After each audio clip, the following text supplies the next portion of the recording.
उनके सपोर्ट में हम यहाँ पे खड़े हैं और उनके लिए ही हम मर मिटने को तैयार हैं।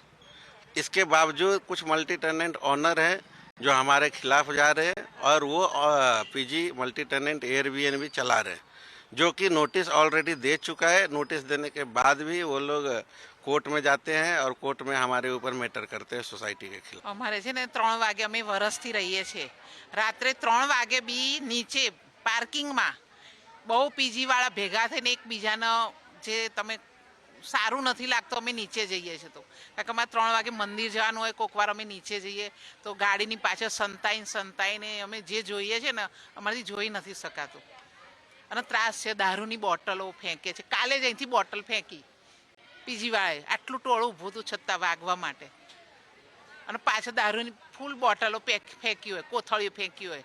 હવે મારા છોકરાનું શું ભવિષ્ય? ત્રાસ તો બે ભાઈ એ છે કે આ લોકો બહુ પીને બોટલો ફેંકવાનું કરવાનું, ખરાબ વર્તન કરવાનું, મારપીટ કરવાની, પછી ભાઈ બહેન બતાવવાના, ઘડીમાં વાઈફ હસબન્ડ બતાવવાના, એ બધું ના ચાલે ને અહીંયા।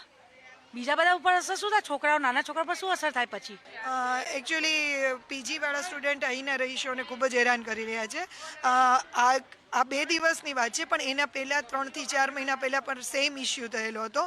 એક્ઝેક્ટ મારા ઘરની નીચે જ પીજીવાળા 15 થી 20 સ્ટુડન્ટ એટલે કે રહેતા હતા તો 4 થી 5 જ, પણ બહારથી આવેલા પણ ઘણા હતા ને એમાં 4 છોકરીઓ અને 10 થી 12 છોકરા હતા।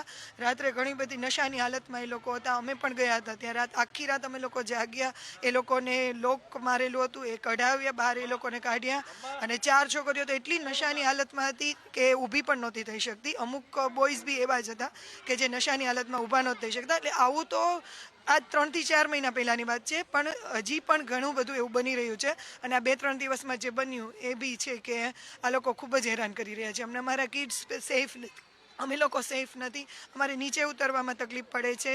લેડીઝ બધા સાથે હોય તો જ નીચે ઉતરી શકે છે, નહીં તો અમને પણ ડર લાગી રહ્યો છે અત્યારે કે આપણે કંઈ પણ થતું હોય તો રહેવું, ભણતર માટે આવતા હોય તો ભણવામાં ને એમાં ધ્યાન દેવું જોઈએ। આ રીતનું ગુંડાગર્દી અને ન્યુસન્સ ના ચાલે।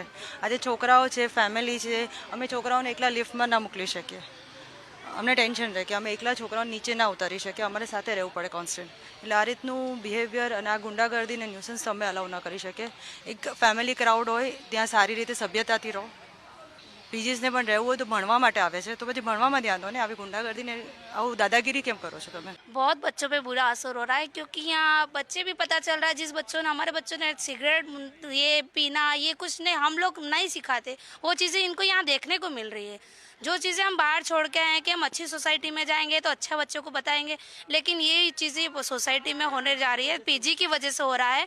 तो प्लीज़ हमको पीजी से कुछ ऐसा हो कि पीजी हमारी सोसाइटी से हो ही नहीं और मिले ही नहीं। एक्चुअल पता नहीं है कि वो यहाँ रहते नहीं है, वो अगर सोसाइटी में रहे तो उनको पता चले कि एक्चुअल में रात को लेट लाइट को हमको कितना परेशानी हो रही है, क्योंकि कोई कनाडा है, कोई कहाँ है, कोई ऑनर को पता ही नहीं कि यहाँ क्या हो रहा है।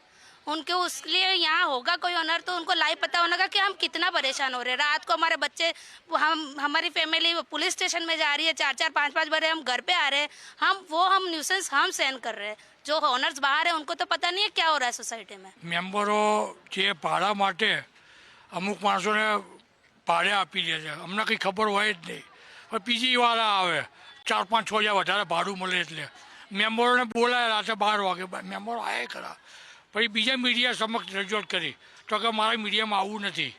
અત્યારે હાલની તારીખમાં 22/04/B1 ખાલી કરાવવા ગયા પોલીસ પાર્ટી સાથે, લાવવા બધાને સિનિયર સિટીઝને રહેવાની બી બધી માથાકૂટ બહુ થઈ ગઈ છે। ખોટી દારૂ પીવે તો આપણે વહીવટ કંઈ ના કરી શકીએ, એટલે એમનો બચાવ માટે કીધું કે સેકરી દારૂ પીવે છે, और સેકરી દારૂ પીતા અમે લોકોને 1 મિનિટમાં રવાના કરી દઈએ કે ભાઈ રાજીનામું। આ ચાલે જ નહીં। હવે 776 મકાન છે, 25-30% એવા ભાડુઆત છે કે મકાન માલિકને ખબર નથી હોતું કે અમે કોને મકાન ભાડે આપ્યું છે। પછી ફોન કરીએ તો કે ભાઈ અમારા કાકા છે અને માસી છે, ના છે, ડુપ્લિકેટ મા બાપ ઊભા કરી દે અને નવેસરથી રિન્યુ પટ્ટો કરાવે। આ વસ્તુ બને છે, એટલે જે વહેલી તકે ખાલી થઈ જાય અને શાંતિ લોકો રહે, એ અમારો બરાબર, એ અમારી શાંતિ। એક રેંગ એગ્રીમેન્ટ બનાવે અને 10-10 જણને આપે, 10-10 લોકો રહે અને ખરાબ ધંધા કરે। દારૂ દારૂ પીતા બી પકડેલા છે, પોલીસને કહેલું છે, પોલીસ આવે ડ્રગ્સ પીવે બધું જ કરે, છોકરીઓ લઈને દિલ્હી આવે.